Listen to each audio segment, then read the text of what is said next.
ভারত সফরে এসে বাংলাদেশ নিয়ে মন্তব্য করে এখন আলোচনায় মার্কিন জাতীয় গোয়েন্দা বিভাগের প্রধান তুলসী গেবার্ট। ইন্দো প্যাসিফিক অঞ্চলের কয়েকটি দেশে সফরের অংশ হিসেবে তুলসী গেবার্ট ভারতে এসেছেন। 17 মার্চ ভারতীয় সংবাদ মাধ্যম এনডিটিভিকে দেয়া সাক্ষাৎকারে বাংলাদেশে সংখ্যালঘু নির্যাতনের অভিযোগ আনেন তিনি। বাংলাদেশের অন্তর্বর্তীকালীন সরকার তুলসী গেবার্টের এই মন্তব্যের কোনো ভিত্তি নেই বলে বিবৃতি দিয়েছে।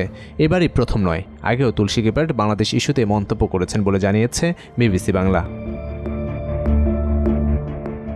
বাংলাদেশের ধর্মীয় সংখ্যালঘুরা নিপীড়ন ও হত্যার শিকার হচ্ছে বলে এনডিটিভির দেয়া সাক্ষাৎকারে তুলসী গেবার্ট অভিযোগ করেন। তিনি বলেছেন, ইসলামপন্থী সন্ত্রাসীদের হুমকি এবং বিভিন্ন সন্ত্রাসী গোষ্ঠীর বৈশ্বিক তৎপরতা একই আদর্শ ও লক্ষ্য দ্বারা পরিচালিত হয়।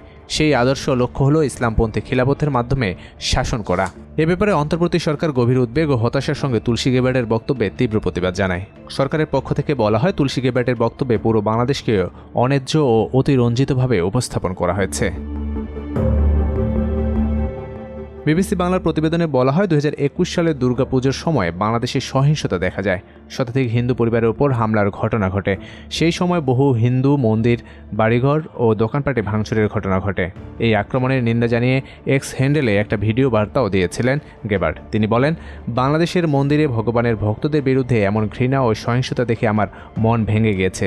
জিহাদিদের এই বিশ্বাস যে মন্দির ও মূর্তি জ্বালিয়ে দেয়া এবং নষ্ট করলে তাদের ঈশ্বর সন্তুষ্ট হবেন, আসলে দেখায় যে তারা ঈশ্বর থেকে কতটা দূরে। বাংলাদেশের তথাকথিত ধর্মনিরপেক্ষ সরকারের কাছে সময় এসেছে যে তারা হিন্দু, খ্রিস্টান ও বৌদ্ধ সহ সে দেশের ধর্মীয় সংখ্যালঘুদের ঘৃণার জিহাদি শক্তির হাত থেকে রক্ষা করুক। এর আগে তুলসী গেবার্ট সংসদে বাংলাদেশ ও পাকিস্তানে হিন্দু ও অন্যান্য সংখ্যালঘুদের সুরক্ষার সঙ্গে সম্পর্কিত প্রস্তাব পেশ করেছিলেন। সেই সময় তিনি 1971 সালে বাংলাদেশে হিন্দুদের ওপর নৃশংসতার জন্য পাকিস্তান সেনাবাহিনীকে দায়ী করেন। 2019 সালের আগস্ট মাসে নরেন্দ্র মোদীর সরকার জম্মু ও কাশ্মীর থেকে 370 অনুচ্ছেদ প্রত্যাহারের মাধ্যমে তার বিশেষ মর্যাদা বাতিল করেন। সেই বছর সেপ্টেম্বরে তুলসী গেবার্টকে কাশ্মীর নিয়ে প্রশ্ন করা হয়েছিল। এর জবাবে তিনি বলেছিলেন, কাশ্মীর ইস্যু জটিল। অতীতে সেখানে যা ঘটেছে তার কারণে অনেক পরিবারকে নিজেদের বাড়িঘর ছেড়ে পালাতে হয়েছে এবং তারা এখনও ফিরে আসতে পারেনি। 370 ধারার উল্লেখ না করে তিনি বলেন, পূর্ববর্তী সরকারের আইন ও নীতি অনুসারে এখানে সমকামিতা অবৈধ ছিল। এইসব নীতির কারণে নারীদের কণ্ঠ রুদ্ধ ছিল। কিছুদিন আগে একজন নারীর সঙ্গে আমার দেখা হয়, যিনি বলেছিলেন যে কাশ্মীরি নারীদের সম্পত্তির মালিকানা নেই। যে কোনো সার্বভৌম দেশের সরকারকে সমস্ত দিক থেকে কাজ করতে হবে।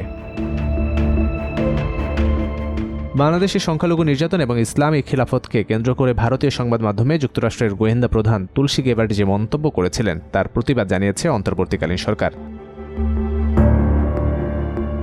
17 মার্চ রাতে প্রধান উপদেষ্টার দপ্তর থেকে পাঠানো বিবৃতিতে বলা হয়েছে, আমরা গভীর উদ্বেগ ও হতাশার সঙ্গে তুলসী গেবার্টের বক্তব্য লক্ষ্য করেছি, যেখানে তিনি বাংলাদেশে ধর্মীয় সংখ্যালঘুদের নিপীড়ন ও হত্যা করা হচ্ছে বলে অভিযোগ করে বলেছেন, ইসলামপন্থী সন্ত্রাসীদের হুমকি এবং বিভিন্ন সন্ত্রাসী গোষ্ঠীর বৈশ্বিক তৎপরতা একই আদর্শ ও লক্ষ্য দ্বারা পরিচালিত হয়। সেই আদর্শ ও লক্ষ্য হল ইসলামপন্থী খিলাফতের মাধ্যমে শাসন করা। তুলসী গেবার্টের এই মন্তব্য বিভ্রান্তিকর ও বাংলাদেশের ভাবমূর্ত ও সুনামের জন্য ক্ষতিকর উল্লেখ করে অন্তর্বর্তীকালীন সরকার বলেছে, বাংলাদেশ ঐতিহ্যগতভাবেই শান্তিপূর্ণ ও অন্তর্ভুক্তিমূলক ইসলাম চর্চার জন্য সুপরিচিত এবং চরমপন্থা ও সন্ত্রাসবাদের বিরুদ্ধে লড়াইয়ে অসাধারণ অগ্রগতি অর্জন করেছে। প্রধান উপদেষ্টার কার্যালয় থেকে পাঠানো বিবৃতিতে সরকার দাবি করেছে, বিশ্বের অনেক দেশের মতো বাংলাদেশের চরমপন্থার চ্যালেঞ্জের মুখোমুখি হয়েছে। তবে এটি ধারাবাহিকভাবে আন্তর্জাতিক সম্প্রদায়, বিশেষ করে যুক্তরাষ্ট্রের সঙ্গে অংশীদারিত্ব, আইন শৃঙ্খলা, সামাজিক সংস্কার এবং অন্যান্য সন্ত্রাস বিরোধী তৎপরতার মাধ্যমে এসব চ্যালেঞ্জ মোকাবিলা করে আসছে। বাংলাদেশকে ভিত্তিহীনভাবে ইসলামিক খিলাফত এর সঙ্গে যুক্ত করার অর্থ হল বাংলাদেশের জনগণ এবং আন্তর্জাতিক সহযোগীদের কঠোর পরিশ্রমকে খাটো করে দেখা, যারা শান্তি, স্থিতিশীলতা ও উন্নয়নের জন্য প্রতিশ্রুতিবদ্ধ। বিবৃতিতে বলা হয়, ইসলামিক খিলাফত ধারণার সঙ্গে যুক্ত করার প্রচেষ্টাকে বাংলাদেশ কঠোরভাবে প্রত্যাখ্যান করে।